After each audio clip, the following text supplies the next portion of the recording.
119.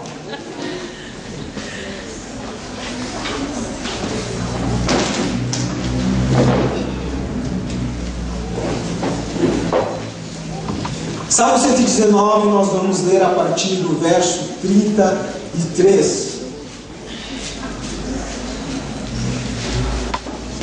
Quero lembrar que essas fichas que vocês receberam é para fazermos um levantamento sobre os pequenos grupos da CBP e vocês respondam e entreguem na recepção, ok? Salmo 119, vamos ler a partir do verso 33. Quando se trata de viver a vida, de viver o dia a dia, nós somos estimulados de várias maneiras.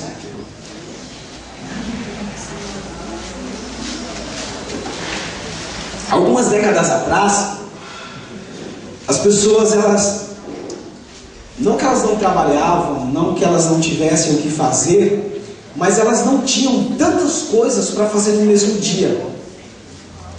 Lembro-me que meus pais contavam que eles levantavam por volta de 3, 4 horas da manhã, caminhavam por 1 hora até chegar à roça. O almoço deles ocorria por volta de 9, 10 horas da manhã. E eles trabalhavam até 5, 6 da tarde. Eles ocupavam o seu tempo. Mas não havia tantas coisas para se fazer no mesmo dia.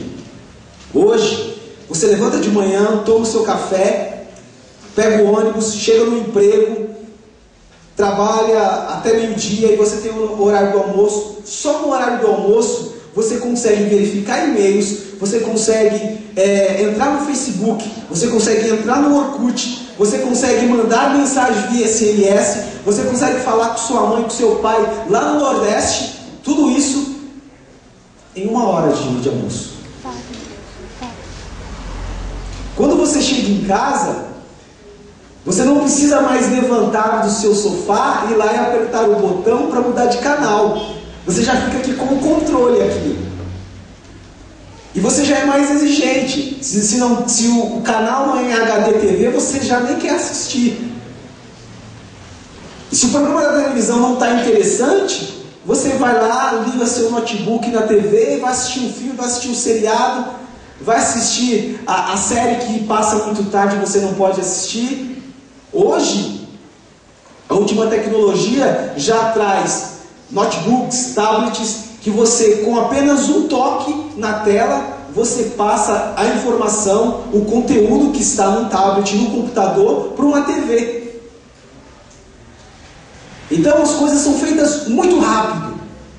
Só que na mesma proporção em que eu faço com essa rapidez, a minha motivação, a minha apreciação, o meu desejo de usufruir daquilo também passa. Se você for comprar um computador hoje lá na Santa Efigênia, o vendedor vai falar para você, se você quiser, a semana que vem, você compra este computador com o dobro da configuração pelo mesmo preço. Bom, aquilo que você vai comprar naquela semana já não é interessante para você. Aquilo já não te agrada mais, já não te interessa mais. Por conta dessa velocidade com que as coisas acontecem e como eu posso me beneficiar com essa velocidade. Só que são coisas passageiras. Nós podemos usufruir, e se é de última geração, por que não usufruir? Só que nós transferimos essa percepção que temos em como aproveitar as coisas, que hoje é interessante, amanhã já parece uma coisa mais interessante, para a nossa vida com Deus. Para a nossa vida com Deus. Queremos que a nossa vida com Deus tenha essa mesma interatividade.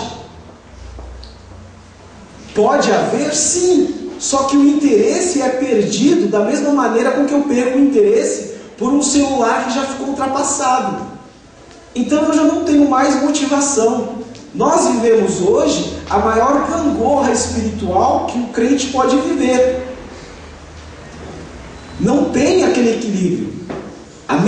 Ele tem uma motivação hoje que amanhã ele já não tem. E aí, ter motivação ou não é até normal, mas só que essa falta de motivação vai determinar como se vai agir, como vai ser a sua atitude para com Deus, como vai ser o seu relacionamento com Deus. Aí é que entramos num grande impasse.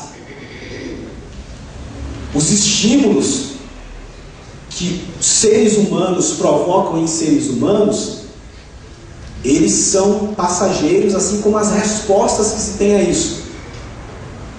A resposta que o ser humano tem ao estímulo chamado Orkut não é tão grande quanto a resposta que se tem para o estímulo chamado Facebook, porque já é algo mais atual. Só que Deus, a Bíblia diz que é o Deus de ontem, hoje e eternamente. As coisas que temos hoje, que usufruímos da tecnologia hoje, são passageiras. Vão acabar. Vão acabar.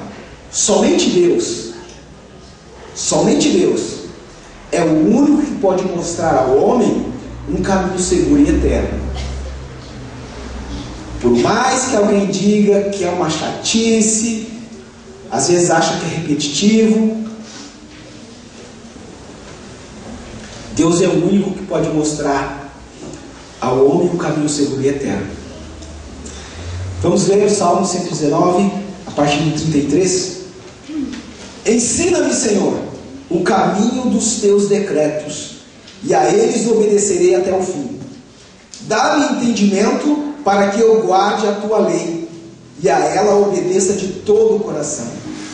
Dirige-me pelo caminho dos teus mandamentos, pois nele encontro satisfação. Inclina o meu coração para os teus estatutos e não para a ganância. Desvia os meus olhos das coisas inúteis. Faze-me viver nos caminhos que traçaste.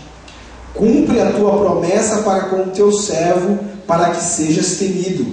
Livra-me da afronta que me apavora, pois as tuas ordenanças são boas. Como anseio pelos teus preceitos, preserva a minha vida por tua justiça.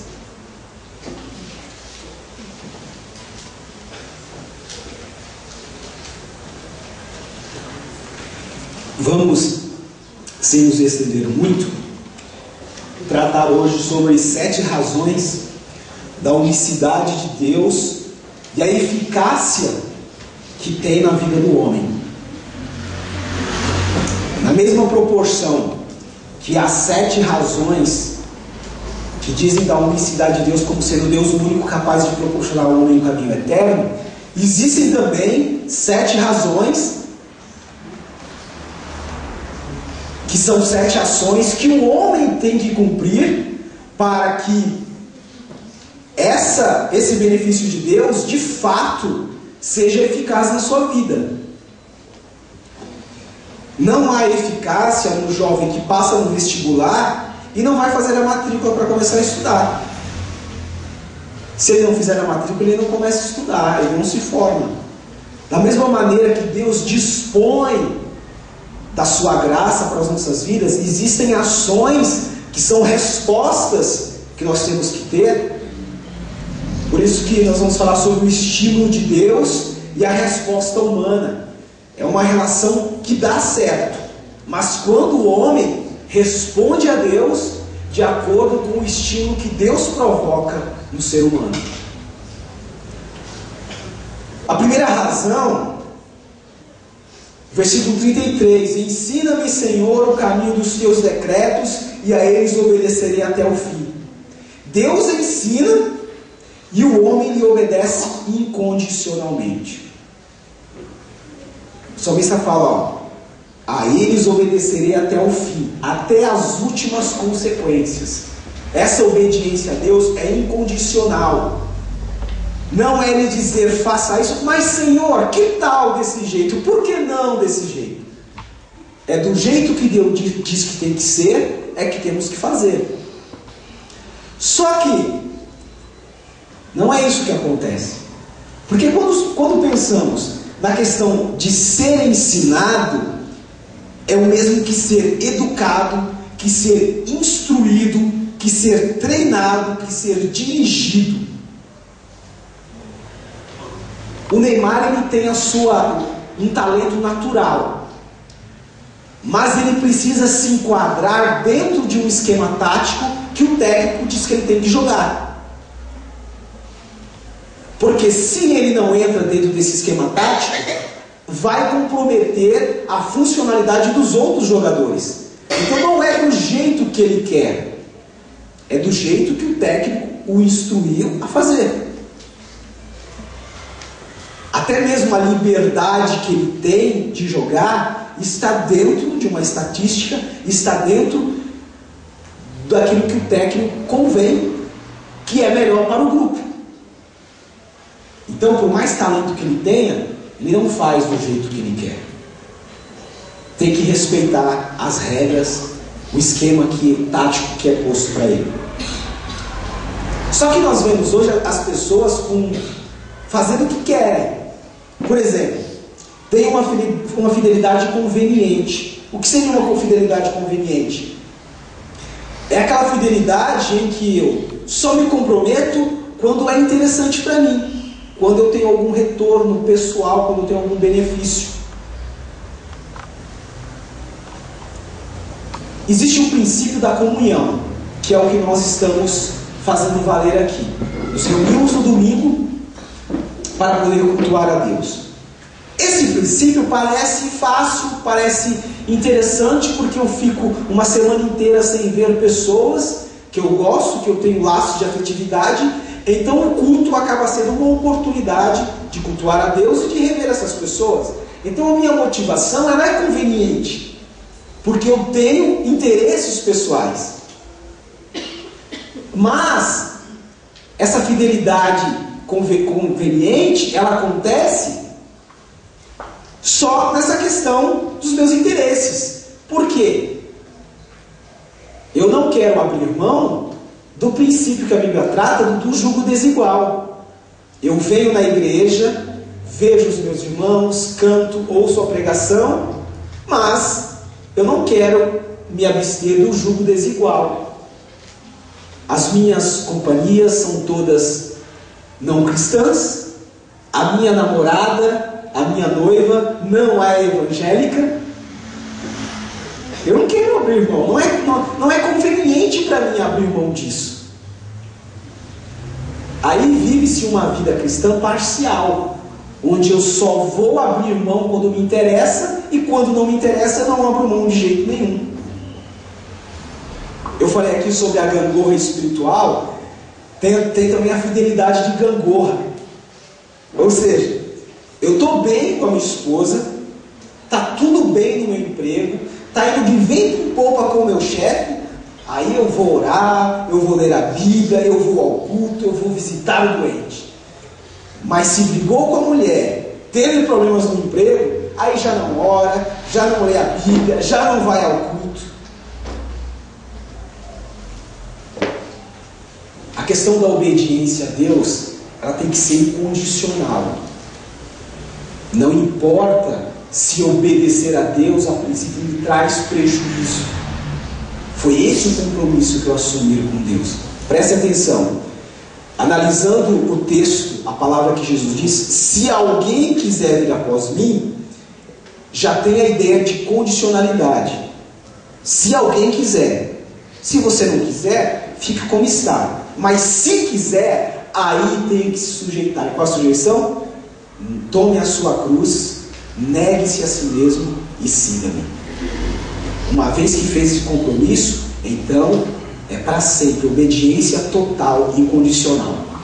Mas as pessoas não querem obedecer. Eu obedeço quando é conveniente. Eu obedeço ao meu pai quando eu vou ganhar alguma coisa. Se eu não vou ganhar nada, eu mando o velho ficar quieto. Eu digo que ele não tem nada com a minha vida. Mas todo homem, e quando eu digo homem, eu estou falando o ser humano, precisa prestar contas. Se você não quer prestar contas para Deus, você vai prestar contas para o seu patrão, vai prestar contas para o seu chefe. E se você não faz direito, se você não obedece naquilo que ele determina para você fazer, você sofre as consequências. pode ser demitido, leva uma advertência, leva uma suspensão. Aí você vai e age porque é conveniente obedecer. Mas todo ser humano, querendo ou não, está debaixo de uma autoridade. Então ele deve obediência à prestação de contas. E o feedback que você tem de quem você deve obediência estará de acordo com a sua obediência, de acordo com o que você fez, certo ou errado. Mesmo que você não admita obedecer a Deus, prestará contas da sua desobediência. Obedecendo ou não, vou prestar contas. Então o que eu faço? Sou obediente, porque sei que o feedback será totalmente positivo. A segunda razão, e paralelo a isso, também é a razão pela qual o homem deve se ater para que ele tenha esse caminho apontado por Deus. Deus dá sabedoria e o homem mostra-se constante e aplicado. Deus dá sabedoria, mas eu tenho que me mostrar constante e aplicado. Versículo 34: dá-me entendimento para que eu guarde a tua lei e a ela obedeça de todo o coração. Quando o salmista pede entendimento a Deus, a ideia de entendimento é sabedoria, é prudência, é cautela, é percepção das coisas, é fazer-se compreender. A sabedoria não é só aquela que faz com que você haja, que as suas atitudes sejam equilibradas, mas que você consiga se fazer entender, que olhem para você e entendam e vejam que há sabedoria, que há entendimento em você. Mas para que esse entendimento esteja na minha vida, eu preciso estar constante, ou seja, perseverante e aplicado. Mas muitas vezes não é isso que acontece.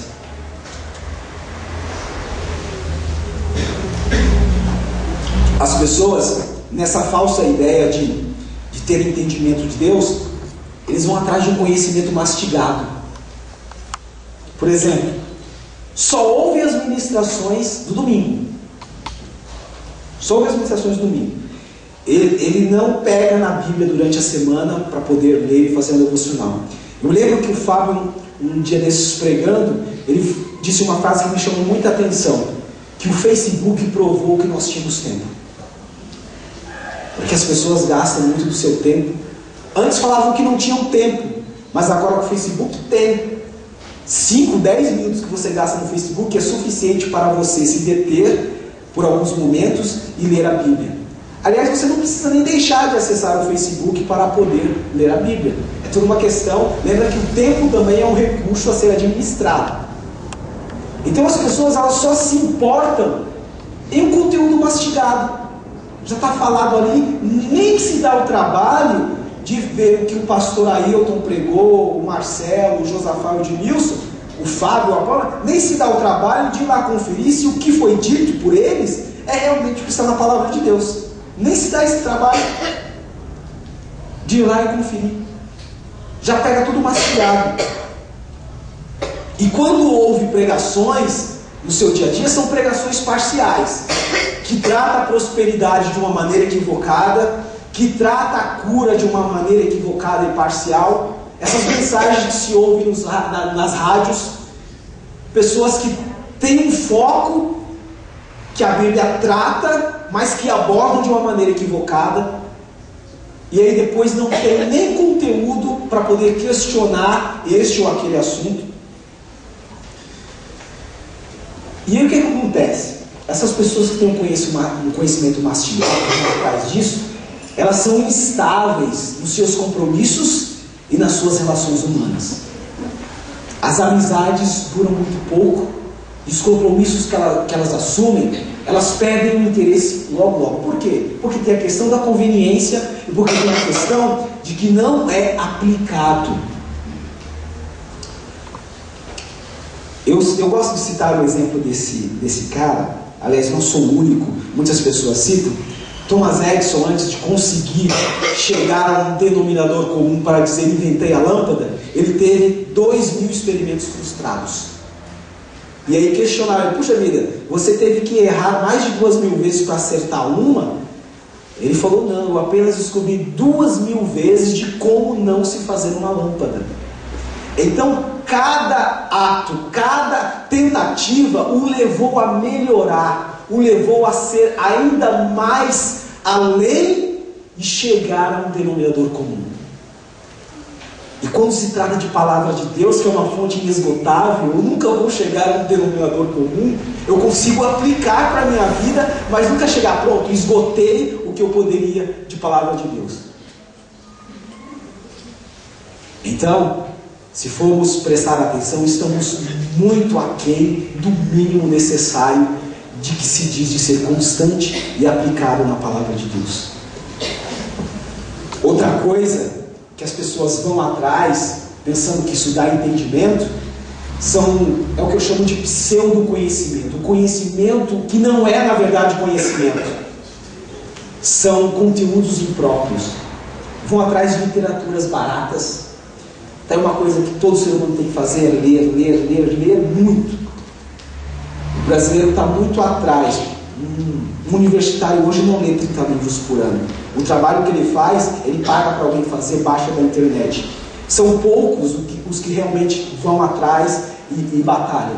Mas um operário na França, cara de trabalho braçal, lê 30 livros por ano. Devemos incentivar isso. Perguntaram para o Thierry Henry por que o brasileiro joga muito bem, por que todo brasileiro é bom de bola. Aí ele deu uma resposta irônica, porque eles só fazem isso. Não fazem mais nada, só fazem isso. Então, a literatura é de extrema importância, mas precisamos saber o conteúdo que vamos ler.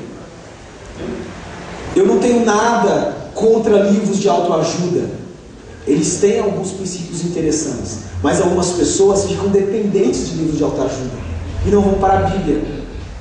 O livro de autoajuda nunca fala que você vai ter dificuldade, que você vai passar uma dificuldade muito grande na vida, que você talvez não consiga. É sempre autoafirmativo. Você pode, você consegue. Nós sabemos que a realidade cristã não é assim. A minha fé me leva a acreditar. E mesmo mantendo a minha fé, eu posso não alcançar.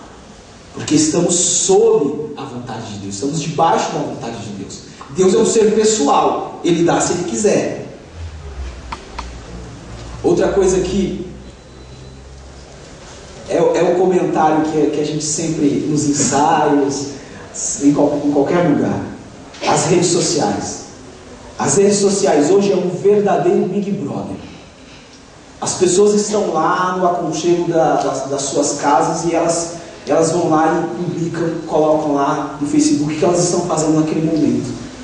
Vai chegar um dia, prestem atenção, vai chegar um dia em que um casal vai escrever lá no Facebook sobre a intimidade deles em casa.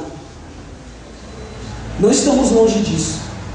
Que conhecimento isso traz às pessoas? É uma coisa fútil. É tão fútil que não chega a gerir nenhum tipo de conhecimento. É claro que essas redes sociais elas são importantes para o mundo que vivemos hoje, mas dependendo da forma como você utiliza, ela é totalmente fútil. As séries de televisão, os programas de televisão, como nós temos que ter tudo equilibrado, as pessoas vão atrás de conhecimento, elas dizem que podem absorver conhecimento, mas a Bíblia nunca faz parte do conteúdo que elas manipulam, do conteúdo que elas usam para obter conhecimento. E aí, como ter entendimento? Aí é só tolice, tolice atrás de tolice. Aí às vezes vamos entender porque a vida espiritual de muita gente não vai para frente. Parece que está sempre no mesmo lugar, patina. Porque tem uma visão totalmente equivocada. E às vezes até ignora o verdadeiro conhecimento que só vem de Deus. Tão somente de Deus. Já ouviram aquela frase? Cuidado com os seus hábitos, eles moldam o seu caráter. Seus atos diários dizem quem você é. Se você é uma pessoa que vive 24 horas na internet, então o seu caráter vai ser um típico caráter internauta. Fútil, longe da realidade, longe de entender a praticidade da vida. E aí o seu conhecimento nunca será um conhecimento que a Bíblia diz que nós podemos ter. Então, Deus dá sabedoria, mas o homem tem que se mostrar constante e aplicado naquilo que Deus diz que temos que fazer para alcançar sabedoria. A Bíblia diz: se você quer alcançar conhecimento, então você tem que procurar como quem procura o ouro. Quando estavam lá na serra pelada lá atrás de ouro, eles eram incansáveis, às vezes trabalhavam dia e noite até encontrar, eram constantes e aplicados. Se você quer ter entendimento de Deus, seja constante e aplicado. Não seja o seu sentimento que determina quando, como você vai buscar a Deus. Seja constante, independente da sua vontade, porque um dia você negou a sua vontade para viver a vontade de Deus. Terceira razão, versículo 35: dirige-me pelo caminho dos teus mandamentos, pois nele encontro satisfação. A ideia de dirigir é o mesmo que guiar, é o mesmo que liderar, é o mesmo que fazer andar. Ou seja, se eu quero que essa cadeira chegue até a porta, eu preciso fazer um movimento de arremesso para que ela chegue lá, porque ela sozinha não chega. Então eu preciso que Deus me faça, que Deus me dirija, que Ele me conduza, porque eu por mim mesmo não consigo chegar até lá se Deus não me dirigir, se Ele não me guiar, se Ele não me levar até lá, se Ele não me fazer andar, eu não consigo chegar. Para poder ter essa orientação que vem de Deus e essa orientação ser eficaz na minha vida, eu não consigo. Quando falamos em termos acadêmicos, quando você vai fazer o seu TCC, trabalho de conclusão de curso, você tem um orientador que diz se o assunto que você abordou está bem filtrado, está bem específico, que passa para você quais são as normas para um trabalho acadêmico. Aí você escreve, ele olha, analisa e diz o que você precisa mudar, o que você precisa tirar ou acrescentar. Você é orientado para que aquele seu trabalho se encaixe dentro das normas da BNT, que rege essa questão acadêmica. Quando você está no mestrado, no doutorado, você tem um mentor. Você tem alguém que te coordena, que te dirige, que te instrui, que te diz como você defender uma tese de mestrado, defender uma tese de doutorado que seja relevante no mundo acadêmico. Porque não basta você ter estudado 4, 5, 6, 10 anos e defender uma tese que de repente não vai ser aceita no mundo científico, no mundo acadêmico. Então você tem um mentor que te diz como você vai ser aceito na sua tese.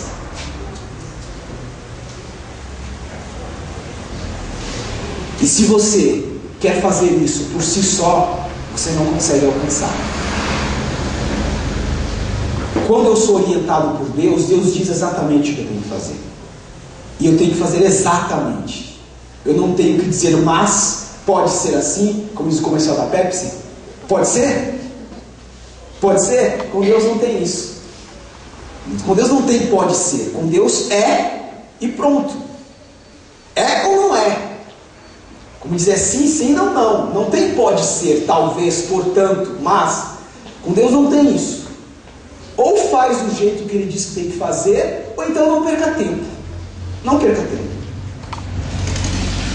Quando se trata de orientação, essas últimas semanas fomos massivos, fomos maçantes nessa questão de falar sobre administração de recurso financeiro, de administrar. Mas é uma realidade que nós vemos as pessoas na má administração dos recursos financeiros. Não há critérios para os gastos, as aquisições são supérfluas. Você vai no shopping e tem em casa lá uma comida que é saudável e não, mas eu quero comer um Big Mac. Você pode comer um Big Mac de vez em quando, não tem nenhum problema. Mas tem pessoas que vão ao shopping semanalmente eles comem Big Mac. aquilo é uma bomba no organismo. É uma bomba.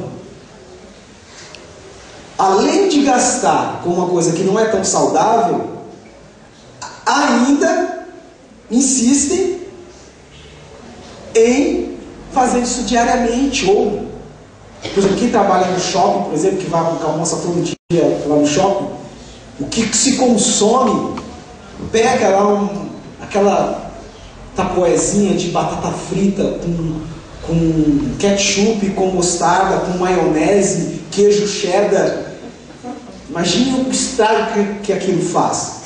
São coisas que, do ponto de vista bíblico, na questão de cuidado com o corpo, é supérfluo, faz mal. De vez em quando podemos nos dar ao luxo de fazer isso, mas isso continuadamente, ou seja, se é contínuo, aplica-se aquilo que não deve ser aplicado. Se é constante, naquilo que em último caso deveria se ater, que é comer uma comida que não traz nenhum benefício nutricional. As pessoas também desperdiçam, administram mal o recurso com água, com luz, com telefone. Existe a necessidade da luz do quarto estar acesa se você está na sala e não tem ninguém no quarto? Existe a necessidade da TV estar ligada na sala se você está no quarto? Aliás, o micro-ondas que fica ligado, a luzinha aparecendo, o stand-by da TV, se existe uma luzinha acesa, mesmo que a TV não esteja ligada, mesmo que o micro-ondas não esteja ligado ali, fazendo o processo de aquecimento, está gastando energia. É preciso energia para acender qualquer luz que seja. Se está ali até mesmo no relógio, se você usa o relógio do micro-ondas, obviamente você usa o relógio do celular, o relógio de pulso, você não usa o relógio de micro-ondas. Então, para que deixar ligado? Vai consumir energia. Vai consumir energia. Nesse frio, quando você entra debaixo do chuveiro, não dá vontade de sair mais. Não dá vontade de sair mais. Aquela água quente. Você sabe que quando desligar o chuveiro, aquela toalha pendurada está fria. Mas tem que desligar, tem que economizar água. Por uma questão de princípio bíblico, por uma consciência social. Por uma consciência de sustentabilidade. O cristão tem que ser o primeiro a aderir à sustentabilidade. O cristão, como ninguém, deve saber e praticar de uma maneira equilibrada a questão dos recursos naturais.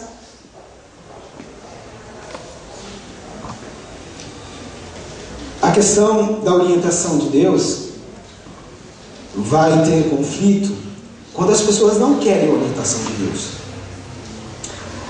A Bíblia, lá na carta de Paulo a Tito, tem uma mensagem muito pesada quando fala das pessoas que não aceitam autoridade.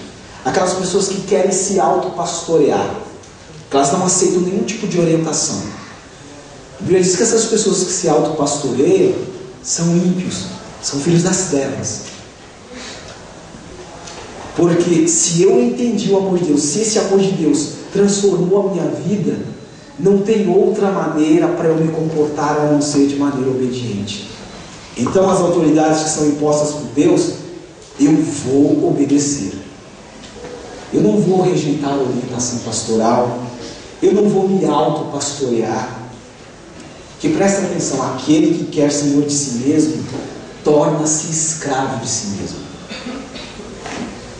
Quem quer ser senhor de si mesmo, torna-se escravo de si mesmo. É como um carro que não tem condutor. É como um avião que não tem piloto. Uma hora, dia menos dia, vai se estrubicar, vai quebrar a cara. Quem rejeita a orientação de Deus está longe de estar caminhando no caminho eterno. Muito longe.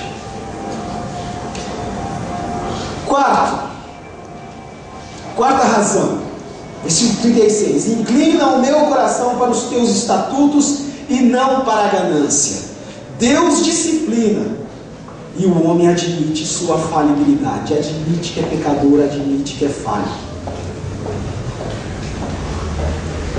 a ideia de inclina o meu coração, Senhor, curva o meu coração, ou seja, dobre a minha vontade. Aquela expressão, quando uma pessoa, sabe, aquele cara altivo, topetudo, vou dobrar a crista desse cara, vou dobrar a crista dele. É esse sentido. Senhor, dobra esse meu coração que acha que está na crista da onda. Dobra esse meu coração e faça com que ele entenda. Quando você diz isso, você diz: Senhor, me disciplina, deixa que eu sinta a dor de te desobedecer. Mas não é o que acontece. As pessoas, ai, como eu sofro, isso só acontece comigo, eu faço tudo certo, mas nada dá certo. Sente-se injustiçado. A Bíblia diz que aquele que reivindica reconhecimento pelas suas ações já recebeu a sua recompensa. Poxa, só eu faço as coisas certas e só eu que me dou mal? As pessoas não aceitam a disciplina de Deus porque elas também não entendem a vontade de Deus. Quando eu sou provado, passo por uma situação difícil, mesmo que eu não consiga enxergar claramente o que Deus tem para mim lá na frente, mas eu já tenho que, através da minha fé, ter a perspectiva que aquele momento difícil está objetivando um propósito maior, algo que vai além. Porque nós nunca fomos enganados a respeito da vida cristã. Nunca foi dito, Jesus nunca disse que seria um mar de rosas. Ele nunca disse: aceitem-me como o Senhor e Salvador da vida de vocês, que vocês já estarão no paraíso e nunca mais irão sofrer. Ele não disse isso. Ele disse que teria um momento em que descansaríamos de tudo.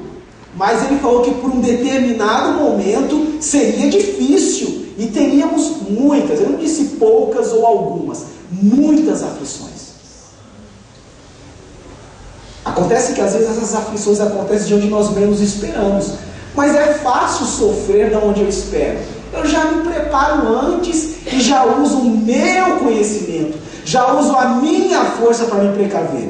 Mas não é com o meu conhecimento, não é com a minha força que eu vou vencer, é com o conhecimento de Deus, é com a força que vem de Deus. E quando eu tenho tempo de me preparar, eu me gabo, eu me acho que sou o cara. E é por isso que temos que ser disciplinados por Deus. O que seria das mulheres sem a xuxinha, sem o elástico, aquele elástico que amarra? O que seria das mulheres? É uma coisa simples, mas uma invenção muito útil. Mas para que você consiga usar essa xuxinha de modo a ficar bem justa e segurar o seu cabelo, para que a xuxinha cumpra o seu propósito de segurar o seu cabelo, você precisa colocar e dar várias voltas até que ela aperte e se ajuste bem à espessura que tem o seu cabelo quando ele está amarrado. Então você estica e ela não quebra. Estica e ela não quebra.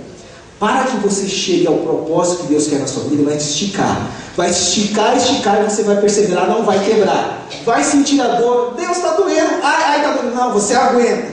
Não, Deus não, eu sei, porque eu sei onde você pode chegar mais do que você. E Deus vai lá e estica. Ai, Deus está doendo. Não, vai chegar. E Deus vai esticando, até que você chegue ao propósito perfeito que Ele quer para a sua vida.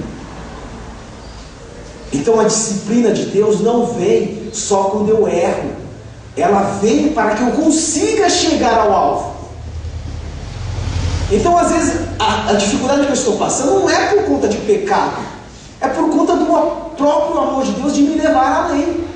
O atleta, ele se autoflagela de certa maneira, treinando, abrindo mão de comer algumas coisas, consumindo as calorias suficientes para que ele tenha todo o preparo para no dia da prova ele chegar e conseguir vencer.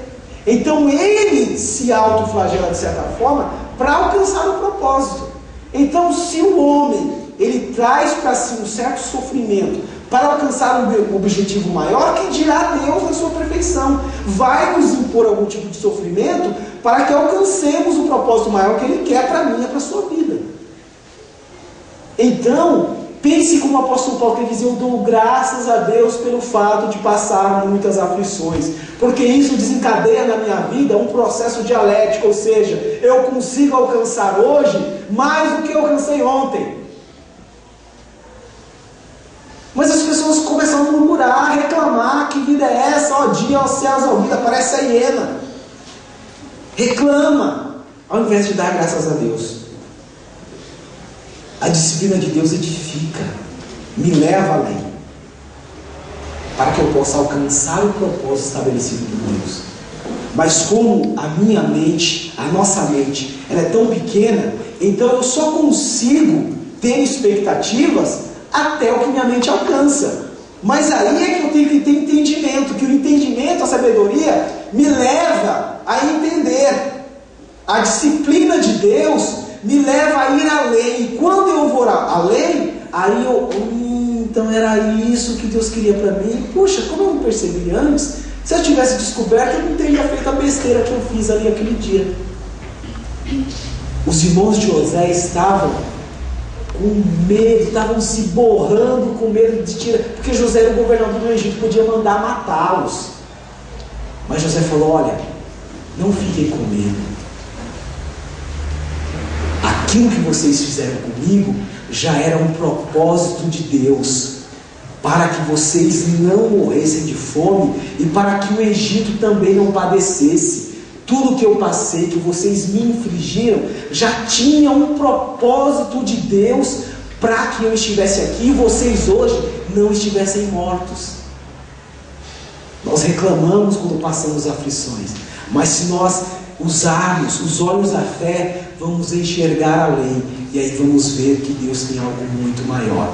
Aí eu vou fazer como o apóstolo Paulo, aí eu vou glorificar a Deus, aí eu vou agradecer a Deus por passar por muitas dificuldades. Correndo aqui porque o nosso horário está indo embora. Quinto lugar, Deus cuida e o homem promove um jejum contínuo.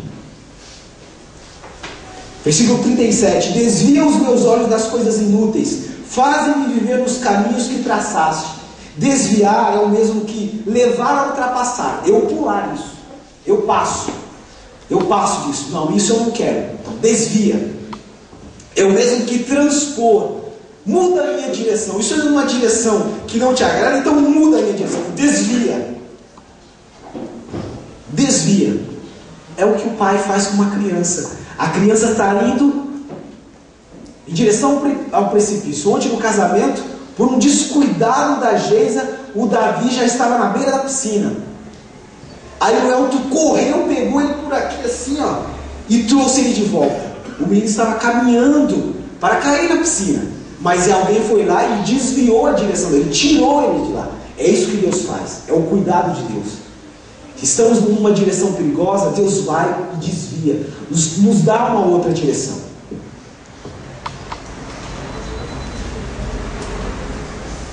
As pessoas recebem bênçãos de Deus, mas agem de maneira ingrata. Deus cuida tanto, mas a minha resposta ela é de maneira ingrata. Eu recebo uma promoção no meu emprego, mas nem por isso eu entrego o dízimo. Conquisto bens, mas uso apenas para os meus interesses próprios. Eu sofro por ser justo. Por exemplo, aquele garoto que tem o entendimento de Deus, o fato dele não pegar todas as meninas como os colegas de trabalho fazem, vai fazer com que eu, puxa, você é gay, assim como falar para ele, você não gosta de mulher. Aí muitas vezes, para não sofrer pelo fato da justiça de Deus, pelo fato de ser justo, aí cede. Ah, não sou isso não, vou provar para você que eu não sou. Só que nessa de provar, aí o cuidado que Deus tem em preservá-lo vai todo por água abaixo, porque ele não respondeu ao estímulo do cuidado de Deus na vida dele. A pessoa quer servir aos seus próprios interesses, quer servir a Deus aos seus interesses. Por exemplo, eu quero servir a Deus, mas eu quero ficar com todas as garotas que eu quiser. Afinal, eu sou solteiro e eu não vou me casar agora. Ou então eu quero ensinar as crianças na igreja, mas os problemas que eu tenho em casa eu não quero resolver. Eu abri mão disso. Então eu quero vir nos cultos de domingo, quero até atuar no ministério, mas eu não quero prestar contas. Nem me fale em pequeno grupo. Ela quer ter a sua funcionalidade, mas na hora de confessar os pecados, de compartilhar, de prestar contas, não quer nem saber. Então Deus tem um cuidado, mas as pessoas não agem de acordo com o cuidado que Deus tem para a vida delas. Todo aquele que serve a Deus abriu mão de viver para si mesmo. Por isso que eu chamei de um jejum contínuo. Que o jejum é o quê? A abstinência dele. Então eu tenho que me abster de ficar com as garotas, todas as garotas que eu quiser. Eu tenho que me abster do conforto que às vezes o não resolver um problema me causa. Porque às vezes não resolver um problema é cômodo. Se eu for resolver, eu vou ter tanta dificuldade que é melhor deixar como está. Mas aí o jejum contínuo me leva a enfrentar a situação e pagar o preço que tiver que pagar. Se eu faço um jejum contínuo, abrir mão, então eu vou expor a minha vida para um pequeno grupo. Eu vou deixar que eles edifiquem a minha vida. Eu vou prestar contas para alguém. Só que as pessoas não querem se abster disso. Elas querem esse conforto. Eu quero me manter um túmulo, não falo da minha vida, não quero saber da vida de ninguém. Simplesmente porque às vezes você sofre um transtorno de alguém falar alguma coisa a respeito de você, ou porque você tem vergonha. Mas qual é o benefício maior? A hipótese, a probabilidade de alguém vazar um segredo seu, ou tão somente a sua vida ser edificada a partir do momento que você está sendo acompanhado. Mas eu não quero abrir mão. Esse jejum eu não quero fazer. Prestem atenção. Esse jejum que as pessoas fazem, eu fico lá 6 horas sem comer, eu fico até 24 horas sem comer.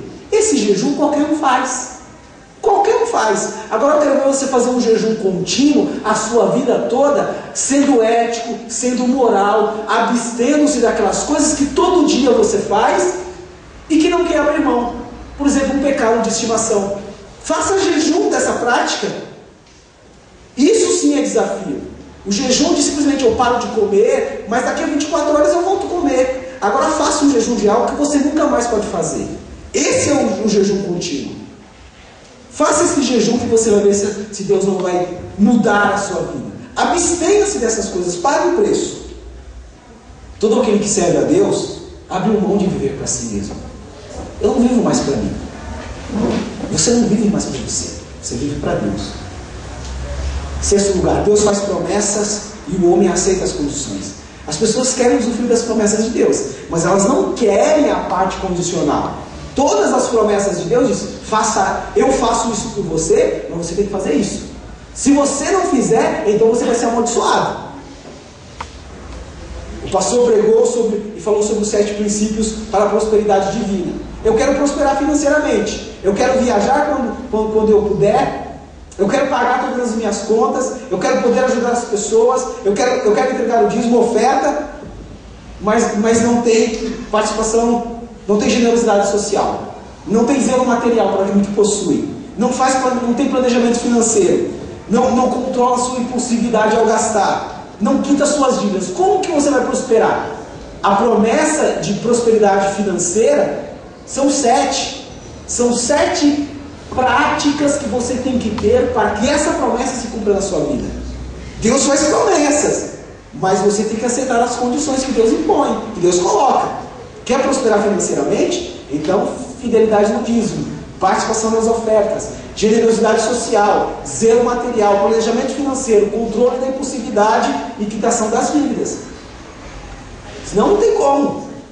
Só usufruir, eu tenho a marca da promessa.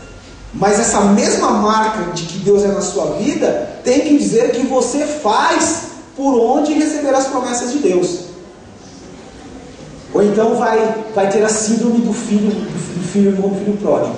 Era um cara que estava ali, sempre com o pai. Aquilo pertencia a ele, e depois falou, mas eu não tenho nada. Esse cara aí fez tudo o que quis e agora manda dar uma festa. Nunca deu uma festa para mim? Aí o pai vai lá e quebra as pernas dele. Você sempre esteve comigo, ó, sempre foi seu. Você não usufruiu porque não quis. A promessa de Deus é na sua vida, mas para você usufruir dela, tem a questão condicional, que é a parte que você tem que fazer. Providência divina, responsabilidade humana. E por último, sétima razão, ó, Deus traz a providência e o homem se torna dependente. Versículo 39. Livra-me da afronta que me apavora, pois as tuas ordenanças são boas. Ele está pedindo livramento de culpa, de pecado, da vergonha de ser exposto. Preste atenção, o cristão tem que ter ojeriza, ou seja, tem que ter horror, tem que ter medo, tem que ter pavor de dar um testemunho. Tem que ter medo, tem que ter pavor de dar mau testemunho. O salmista, ó, livra-me da afronta, livra-me de ser envergonhado, livra-me de que um erro meu me exponha e eu seja ridicularizado. Pois as tuas ordenanças são boas. Seguir a ordenança de Deus me livra de ser exposto pelo pecado e ser envergonhado. Mas as pessoas querem persistir no erro e ainda querem que Deus ajude. Deus vai prover. Deus vai prover. Tem a providência de Deus, mas então o bom testemunho tem que ser dado. Por exemplo, a pessoa rejeita a oportunidade porque acha que as opções não são boas, como o pastor mesmo falou. Ah não, emprego pagar R$1.000 eu não quero. Deus está provendo. Deus está provendo, Ele está dando mau testemunho, agindo como ingrato. Deus provém, não quero. E ainda quer que Deus abençoe. E o que vai acontecer com essa pessoa? Vai ser envergonhada. Vai ser envergonhada porque o filho vai começar a chorar pedindo leite, pedindo pão. E aí o vizinho vai escutar e falar, puxa vida, essa criança não tem o que comer. Aí a vergonha de você ter capacidade de sustentar, mas ter que depender dos outros. Quando você tinha capacidade, aí você é exposto à vergonha. Porque Deus proveu, mas você não dependeu dele. Abriu mão. Não quero isso. Quer receber carinho e compreensão da esposa, mas não quer dar carinho e compreensão. Deus, poxa, orou tanto, Deus foi lá e providenciou a mulher. Mas aí ele falta com compreensão, falta com compromisso para com a esposa, e vice-versa, a esposa da mesma maneira. E depois eu quero ser bem servido, eu quero chegar em casa, ter a comida pronta, ter a minha roupa passada. Eu quero encontrar a minha esposa, o meu esposo cheiroso, para namorar. Mas não cumpre com aquilo que tem que fazer. Deus providenciou, agora cabe a você dar um testemunho e honrar o que Deus te deu. Mas aí trata mal. A mulher é escrava, tem que fazer o que eu quiser, eu mando, ela tem que obedecer. Aí vai ser envergonhado. E a vergonha pode ser terrível. Traição, adultério emocional. Às vezes ela não trai de fato, mas emocionalmente começa a desejar o colega de serviço que a trata bem. Já está sendo envergonhado, porque Deus trouxe a providência, mas não agiu dando bom testemunho, aceitando e cuidando do que Deus te deu. Foi exposto, sofreu com a vergonha. O salmista diz, livra-me da afronta, livra-me da vergonha, pois as tuas ordenanças são boas. Então ele está dizendo, vamos entender, para ser livre dessa afronta, dessa vergonha, eu tenho que ater na minha vida as ordenanças de Deus.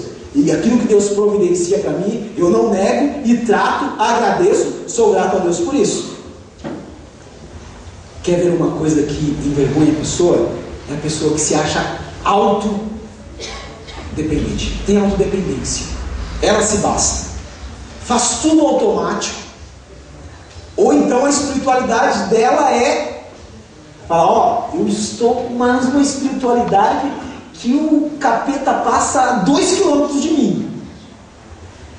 Eu estou tão cheio do Espírito que aqui não passa nada. É um cara que se acha totalmente suficiente. Aliás, nunca vemos na Bíblia alguém dizer que está cheio do Espírito. Só Jesus diz: o Espírito de Deus está sobre mim.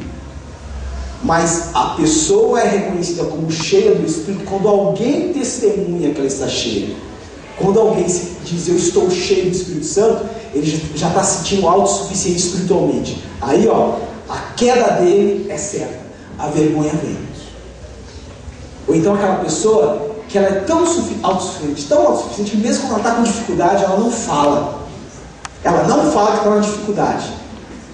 Aí, às vezes, passa fome, perde a oportunidade de encontrar um emprego porque não falou que estava sem dinheiro na passagem.